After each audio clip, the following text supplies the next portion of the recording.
correctly at night, 8:30? Yes. For how long into the season? We're going to go up until a week before school starts, so Eastern will kick back down in the morning. So after the season starts? Yeah. So that's 3 games, something like that. Yeah. So was that 6 to 8:30, Coach? Or 6:30 to 8:30, yeah. Yeah. Is that weather related or? Do you want me to hold this? Sure. You're okay with that? Is the schedule weather related? Good question. A little bit. I want it to be warmer. We also play all those night games, so that's part of it. And then I also want it to be different. I just don't like getting on the treadmill and doing it exactly the same every year. I want it to be a little bit different. I want coaches, players, everybody else to adjust a little bit and get out of their comfort zone. So it's kind of all that combined. How did the first practice feel for you? How what? How did the first practice? Is this the first practice? Yeah, the walkthrough, it's interesting. Now they have what they call summer access. So in summer access, you can have a ball and you can meet with your guys up to a couple hours and you can get with them on the field. We don't do all those hours. It's not like when Bob started here 54, you said, 54 years ago, where everybody showed up on the first day and you're like, hey, okay, here we go. It's kind of like you're already at 20,000 feet and then you get up to 30,000 feet. But I like our guys and we're certainly more oiled, more organized. This is the first year really that we've been able to have a normal winter ball, spring conditioning, and then the summer access, that full development calendar for a while. So it's been good for us. What are you looking to see in the first days without pads? I just really want to see a lot of culture. Again, people helping each other out, people being aware, knowing what's going on, doing the extra things, the little things. We all know devil lies in the details, and certainly it's the same for us. So we have a bunch of guys that played a lot of football, and I just want them to really be detail-oriented and kind of take it to the next level. And what are your personal thoughts on the start of the camp and like seeing everyone come back? Well, I'm going to say this over and over. Like, I love these guys. I really do. I do it really because of them and Aggie football. But I love being around them. They're great kids. They're all in. They do things right. They're really magnificent. So being able to get back around them full time is the greatest. And for every coach, I think your greatest joy is being out on the field with those guys and experiencing their growth. And what has impressed you the most about the off-season program? Just the commitment. Again, Jeff Burke, our strength coach, is really phenomenal. Does a tremendous job. The new facility, the EFAC, has been great. We can get a lot of people in there and work them out. We've been able to get a bunch of different technology and different lifts and different apparatus in there, been able to help us train and grow and develop correctly. But Jeff does a tremendous job in there. And then again, our guys, just the leadership. I mean, everybody talks about a leadership council, like you probably have 50 guys, 60 guys on that list maybe. So they're all very much leaders. I mean, like you said, you had a lot of guys out there. Any of them who stood out in the off-season? You know, there are a lot of guys that really made strides and made improvement. It's hard to, factor on one. And coming into the new season, how are you feeling about it? Great. I really like our chances. We've been ranked, I think, 6 of the last 7 years. We've been in the playoffs twice. We won the championship once. We like the fact that we're in the conversation every year. We want to be there. I think UC Davis deserves that, being the kind of academic institution we are and having the worldwide and national presence that our academics do. We want our football program to be out there as well, so it's nice to be in the conversation amongst the best teams, not only in the conference, but in the nation as well. So you start looking at the guys that you have coming back and the amount of all-conference and preseason All-American and all those guys. We have a bunch of players. That's a good formula. And for all the fans eager to come back to see football, any words to hype them up for the upcoming season? Well, I've said this for a long time. I think football, as you guys know, it's more than just X's and O's, and it's more than just winning. I think there has to be an experience there. We want to be fun. We want to be creative. We want to be explosive. No, I say no, but there might be some defensive coaches that want to see a 7-3 game or a 3-0 game. Not many fans do. They want to see points. They want to see excitement. We try to be creative. We try to be exciting. We want it to be something that you're going to come out and have fun with, not just a pure football fan. You're going to come out, it's going to be fun and exciting. Anything else that you'd like to add that I didn't touch on? No, we've just come a long ways. Hope we get a lot of fans out here. It's a great place to watch a game. Really proud of our guys and proud of our institution. I think we represent a lot of things good in college athletics, so these guys deserve your support. Awesome. Thank That's you. for me. Thank you so much. So Yeah. 7th year, Wait, you want to do that? do you feel like every year you're just adding pieces to the puzzle? Yeah. Sometimes we back up a little bit. We went through a bunch of staff members, as you well know.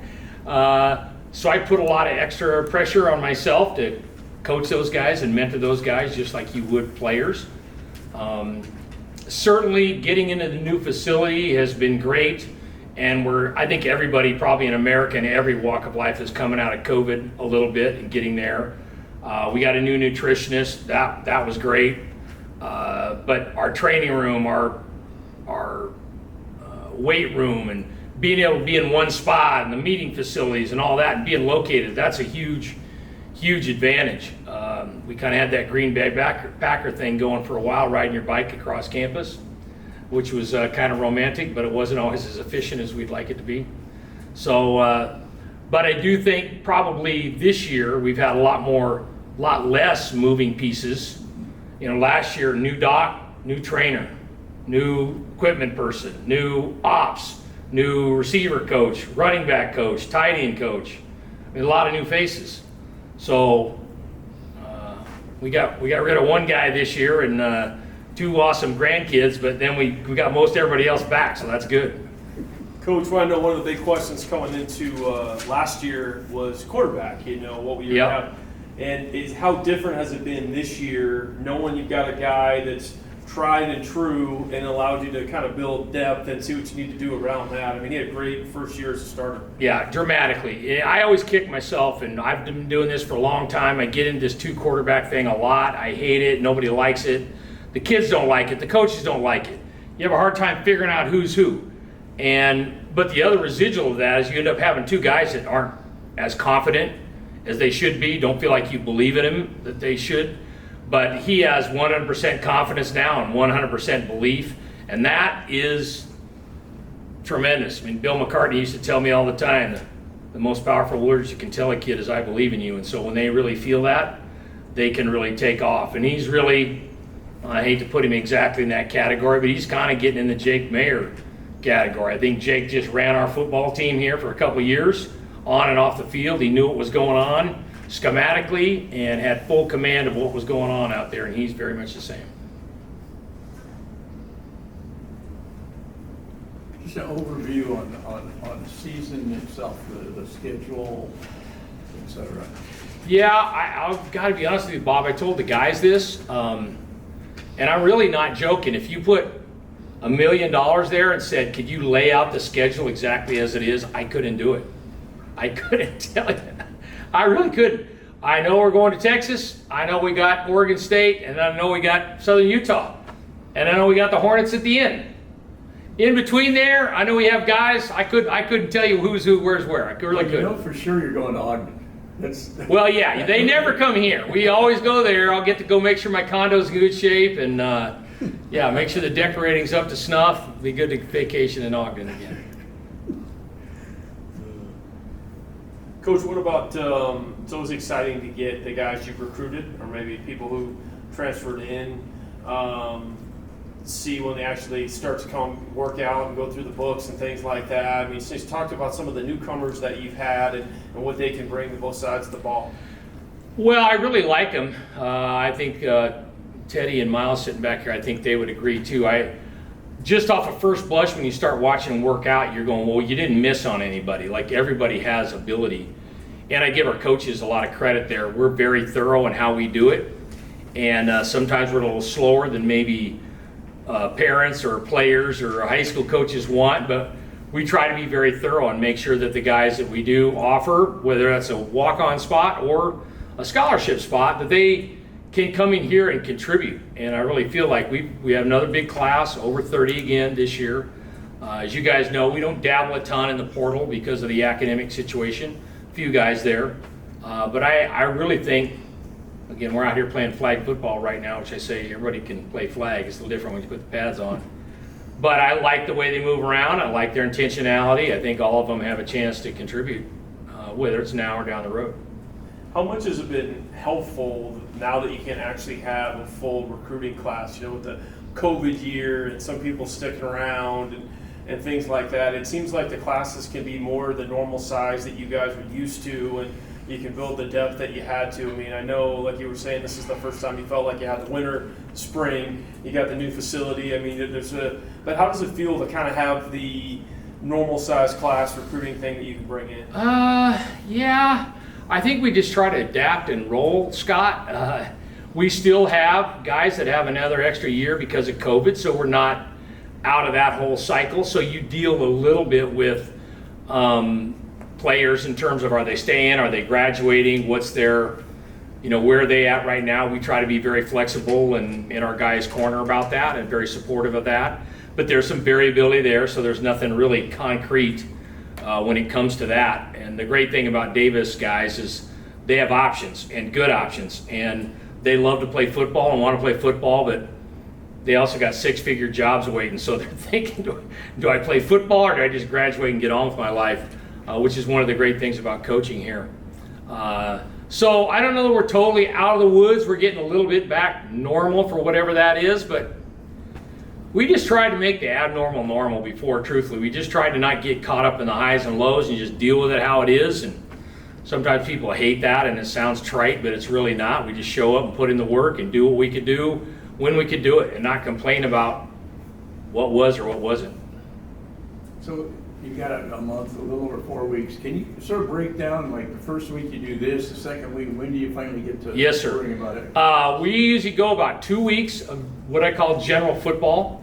Those are general fundamentals, general calls, getting people in, getting them lubed up, getting ready to go, and then we spend 2 weeks on the first opponent. And have been doing that for a while. So we'll go hard and crank out the game plan in week 3, and then you polish it up and hopefully get the guys physically, spiritually, mentally just right where they need to be going into their first game.